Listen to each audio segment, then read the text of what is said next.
Hey guys, it's good to be back. This is Julie with How to Leave Teaching. And I've been gone for about a year, but I have not been gone. I've been building an app to help teachers to find jobs after they leave the classroom because it's fucking hard. It's no joke. It's really hard to figure out what job do I want to do next? How do I even package myself? Like, how do I translate my resume? There are so many questions that go through your mind. And then there are the emotional realities too, right? So I've been working on this app. It's coming out this year. I'm really excited. It's fucking awesome. Frankly, it's really cool. But I also have been thinking a lot as I've been building about how it's not doing enough because there's this emotional aspect to leaving teaching that is really tough. Maybe it's as tough as actually figuring out how to navigate the job market and figure out what you want to do next and how to apply and all the stuff that comes along with leaving a profession, right? And pivoting into an entirely new industry in most cases.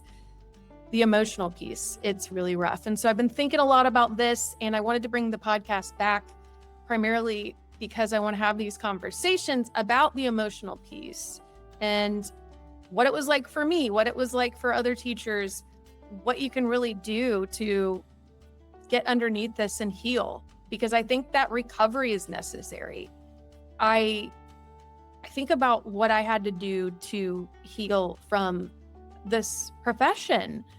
I left the classroom and I felt truly used and abused. I felt violated.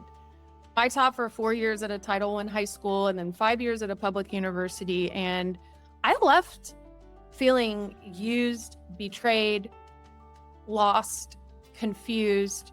I felt used up. I felt like I'd been betrayed. I gave all of this of myself for these kids, and you treat me like shit. Not the kids, but the parents were allowed to cuss me out and abuse me. And I would go to my administration and say, this person called me this and the other thing and said this about me. And the principal's just like, sorry. So I kept thinking, am I a punching bag? Am I meant to absorb this psychic injury constantly? This is abusive, right? And so you give, and that's what it amounts to in the end. Or your administration treats you like crap to the point that you cannot take it anymore. So there's that emotional piece. It was like that for me. Really having these conversations about why.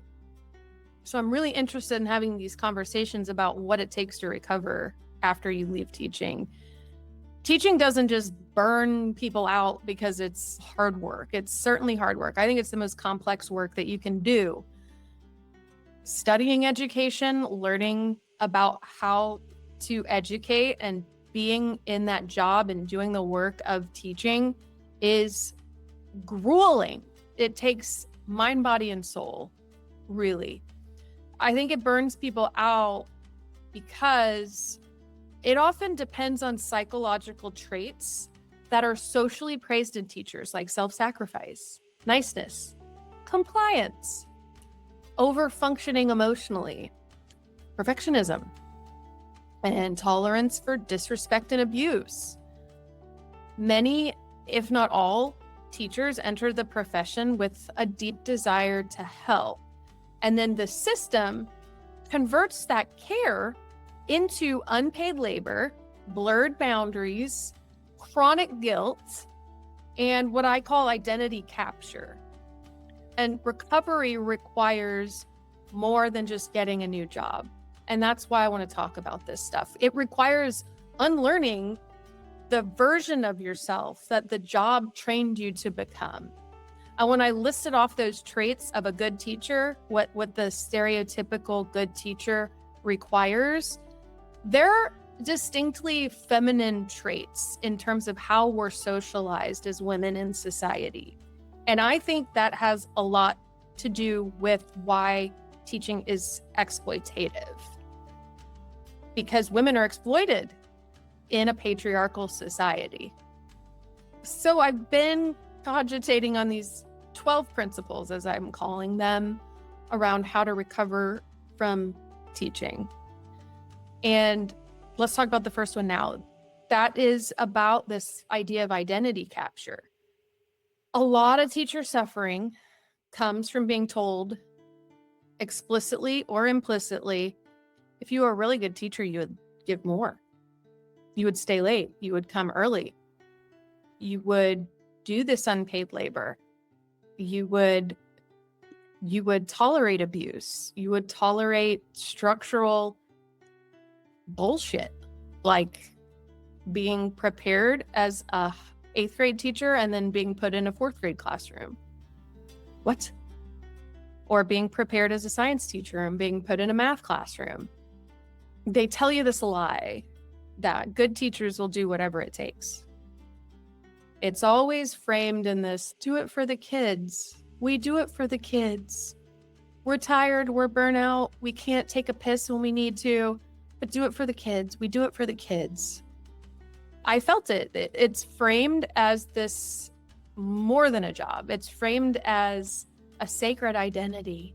And they even call it a calling. And I felt that, right? Maybe it was my Catholic upbringing. I didn't get to become a true martyr or get canonized, but I could still be holy and good and give of myself for the sake of something bigger, and to be unselfish and giving and supportive and feel oh so good about it when I go to bed at night. But it's a lie, right? It's not that they say good teachers work hard. It's not good teachers care. It's not anything reasonable. It's whatever it takes. You'll do whatever it takes if you're a good teacher. No edges, no endpoints, no boundaries. And oh, that's a big one. You can't have any boundaries. Oh, no. You don't matter. It's all about the kids. This is gaslighting. But that's principle 1, right? And it's the one that everything else that I'm going to talk about in this series stands on. Teaching is a job, guys. It's not a sacred identity. I want it to be too. I really do. But it's just not the way that it works in this modern society. I taught for 4 years in a Title I high school and then 5 years at a public university. And I left K-12 feeling really used, really betrayed by the profession and by the system and by my immediate school system, by my immediate school leadership. And then I found out after I got out, I found out the university ran on some of the same tactics in order to pay professors less money, to give them less status, less security, less personhood, because the work feels meaningful. It feels meaningful. It's a calling. That's payment enough, isn't it? Not in this economy, honey. They drill this stuff into us like a propaganda machine. Oh, remember your why. You're like living through a fist fight in your classroom or like an active shooter situation. Oh, but remember, it's for the kids. Remember your why. We're here because we're strong for these kids. So clearly, if you leave, you're weak and you don't care and you're a bad person. Fuck that. You're a human being. You have passions. You have love to give. But this job doesn't have to be your identity. It isn't curiosity. It's a leash. It's meant to keep us down, powerless, unquestioning, so they can pay us less money, treat us as less than human, disrespectfully. I will tell you, leaving the classroom, I've been in so many jobs since then. It's been a little while, guys. And I've never been treated so shitty as a teacher. I look back on it and I'm like, how the hell did I put up with that? Except I know why. It's because it was my first job and I didn't know any better. I thought it was normal because I had nothing to compare it to. And then there's a real cost to all this, right? You leave teaching's your identity as this martyr, as this special person that has a calling, that's doing really meaningful work. You're not just making widgets or working for the man, you're making a difference, right? Then if you leave, you just don't know who you are anymore. I had 3 degrees in education, including a doctorate, and I had committed my life to the field. I wrote books on education. I was pretty obsessed with it, to be honest. And then I all of a sudden was no longer Ms. Warner, the name the kids called me. I lost my identity as a helper, as a guide, as a confidant. That was important to me, as a person that made a difference. And that's what this lie that teaching is this special calling more than a job, that's the cost that nobody really warns you about. It encourages you to build your sense of self, your entire sense of self, on top of a job, and then the job stops, and you don't really know what's left standing at that point. So here's what I want to leave you with. Think about this, okay? This was labor. It was meaningful labor, like genuinely, like really deeply meaningful labor, but it's still labor. You're allowed to separate the person from the role. Being a good teacher was never supposed to mean giving until there was nothing left of you. The thing is, teaching has been, and schools have been underfunded over and over again for a lot of bullshit political reasons.